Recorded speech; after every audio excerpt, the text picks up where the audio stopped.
It is the Knicks and the 76ers. It's the Tim Bontemps can sleep in his own bed series. Okay, the Knicks won the season series 3-1, capitalizing on Joel Embiid's absence from 3 of those meetings. Knicks victories came by margins of 36, 14, and 27. So really good stuff. Not bad there. For the historians, this will be the 10th playoff meeting of these franchises. First since 1989. Knicks-Sixers. What is that, Mark Jackson? Could 89? Be. That's around that time. So 2-7, Knicks, Philly. One thing to watch, Tess. I wonder how the Sixers are going to defend Jalen Brunson, period.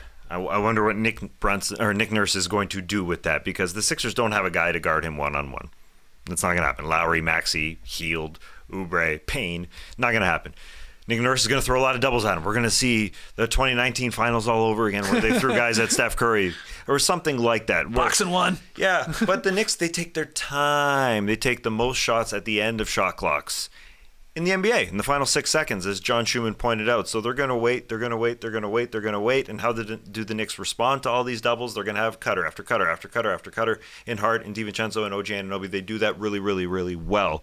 So I expect the Knicks to be cutting up this Sixers team. I'm not sure the Sixers can guard him at all. He's ready. He's definitely ready for a first-round series. And they don't really have those types of guys to guard him, I don't think. Oh, Nick loves the scheme. He does. Have you forgotten about his schemes? This guy's the king of the schemes. Yeah, that'll do. I think Lowry and Batum will get most of the minutes on Brunson. They like the length of Batum, I think, and then Lowry just is the same person. So, like, he understands how to guard Brunson. So. And he's going to, like, draw an offensive charge. Yep. He'll flop on one. Yeah, like, try it. I mean, tough to rattle a guy like Brunson.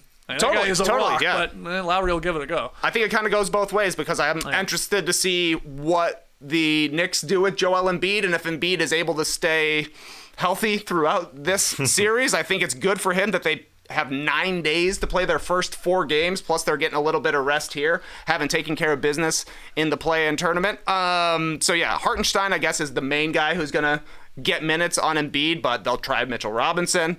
Precious Achiuwa will go in there for a little bit. Yep. I wouldn't even be surprised to see like the Romer style scheme where like OG Anunoby is actually guarding Joel Embiid, and then they have the big guy ready to help if necessary. So taking away Brunson, taking away Embiid is going to be the chess match here. Yeah, on one hand, sucks for Embiid this matchup because of all the great defensive bigs from the Knicks. But on the other hand, they're playing a team, you said it, Tass, that plays slow.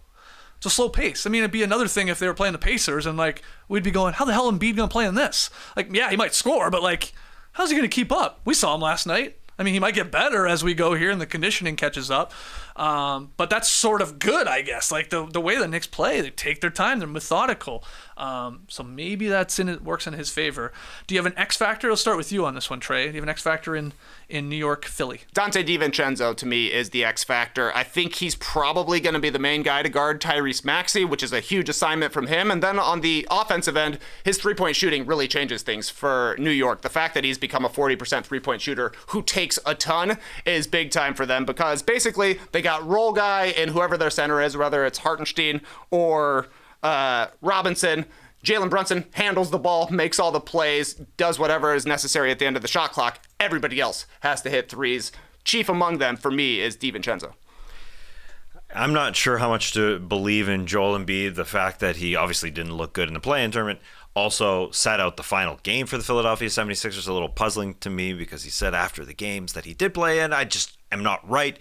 And so why not play in more games? Well, I guess because the injury is prominent. So I'm looking at what Tyrese Maxey can do beside him. And if they're just going to get him going downhill over and over and over and over again, I imagine that's going to be Nick Nurse's move, to have a bunch of dribble handoffs or a bunch of picks off the ball where he's just ready to get the ball up top and just go, go, go. He's going to be asked to do a lot, and he should be good. He should be good at that if they do that, but they have to really change their offense. They really have to do this.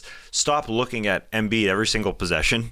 Although, if he's on the floor, I can understand why he's going to be good. But they just have to set up Maxey to be good otherwise, and then he'll find shooters, which they obviously have plenty of. So, yeah, the offense and Nick Nurse's schemes. If the scheme man can do it, we'll see. The Philadelphia 76ers, especially Embiid and everybody helping out with tips and stuff like that, they have to end possessions defensively on the glass, because the Knicks are the best offensive rebounding team when you're looking at offensive rebound percentage. And most of those, it feels like it's $2 for $1, TK. They get the rebound, and then it's kicked out to one of their shooters who can step into it with rhythm. So that's huge. Like, that means Embiid's got to be a monster there.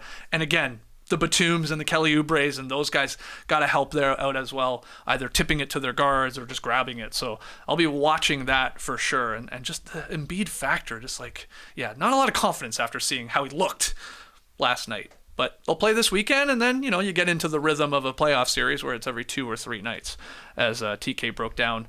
What'd you say? 4 games over 9 days? I think that's right. Jesus, when you say it like that. Yeah. I mean, no wonder the postseason takes 2.5 months to play. The first round is epically long. Yeah. 40 games in 40 nights. Yeah. So who do you have winning this series? What's your prediction? Knicks-Sixers. I think the Knicks are going to take care of business. I'm not buying into what Embiid looks like. Even in that play-in game, I don't think the Heat guarded him well enough. I think they gave him too many opportunities, and I believe in Hartenstein. I believe in Mitchell Robinson and a Jericho Sims if needed. So I'm taking the Knicks in 5. I think they've got enough weapons offensively and enough defensively, too. Where are you going? I'm leaning Knicks as well. I can see Embiid having his best playoff series and really putting the team on his back if he's healthier than he's looked so far in his return. But it's 9 straight wins right now for Philadelphia? Isn't that right? Yeah, that's right. Coming to an end. They're going to lose game 1. I'll take the Knicks in 6. Knicks in 6. I'm with TK on this one. I went back and forth between 5 or 6. I'm going to go, like I said, Knicks in 6. I think we're going to have some monster, like, Brunson games, of course. Why wouldn't we? The heater he's been on. I think Maxi's going to be due for a massive game or 2 as well, which is why I'm giving them a couple here to go along with Embiid. I think he's going to have like a 40-point game at one point in Madison Square Garden, and Brunson will have 1 or 2 in this series too. That could be fun, but I'm going New York. The way they've looked. I mean, what's their record when OG plays? I mean, there's that whole thing too. Like, who's your best player on the team? Okay, we'll just put OG on him or have him, all eyes on him, and we'll just completely shut that off. I think they're 20-3 or something when OG Anunoby's playing. It's an insane record, and the plus minus every time he's out there, it's positive. So Knicks in 6 from a couple of us. Knicks in 5.